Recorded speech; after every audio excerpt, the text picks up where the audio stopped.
फुडली इलेक्शन दुसरी उमेदवाराक definitely party आमी नवो कॅन्डिडेट तयार करतले. सातव्यांदा कित्याक अशें विचारीत म्हणून हांवें पयलेच डिक्लेअर केल्लें आसा की सातव्यांदा पार्टीन दुसरो कॅन्डिडेट तयार दवरचो.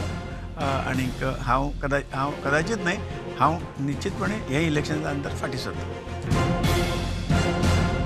हे last election. Yes yes yes. आणि फुडली 5 वर्सां तुम्ही बी हो नवीन कॅन्डिडेट तयार करपाक हातभार लायतले. Yes sure sure sure. म्हणूनच तर पयलींच कित्याक केलां की आतां पासून तेची तयारी जाल्या. तुम्ही जनते मुखार क्लियर आसा. Exactly exactly. एकच मनीस परत कित्याक एक सहज येता आनी आज नवीन तरुण पिढी येयल्या, नवीन नवीन लोकांक आमकां संदी दिवंक जायी.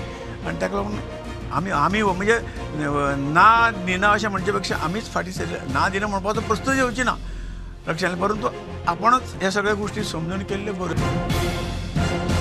25 वर्सां जातकीर एक एंटी इनकम्बन्सी मतदारसंघा भितर तयार जाता. तुम्ही ही एंटी इनकम्बन्सी कशी टॅकल करतले?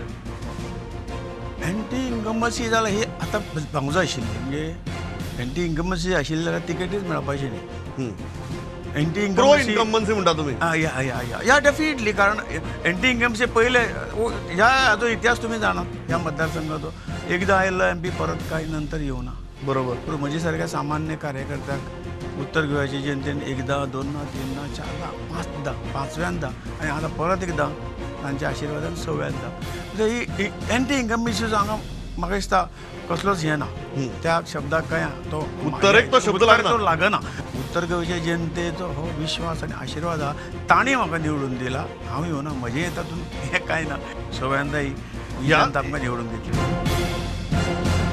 अशे सगळे जे लोक आसात तांकां इतली जाण पक्षां भितर आयला, तांकां पण आनंद जाता काय मातशी तांचे कडच्यान सादूर रावल्यार बरें दिसता? ना ना ना, खरेंच आनंद जाता तांकां. आमचे भारतीय जनता पार्टीचे सगळे हे टेबले उडयताले ते आज आमचे बरोबर कित्याक केले की तांकां पटलें. आमी कितें सांगताले तें पटलें.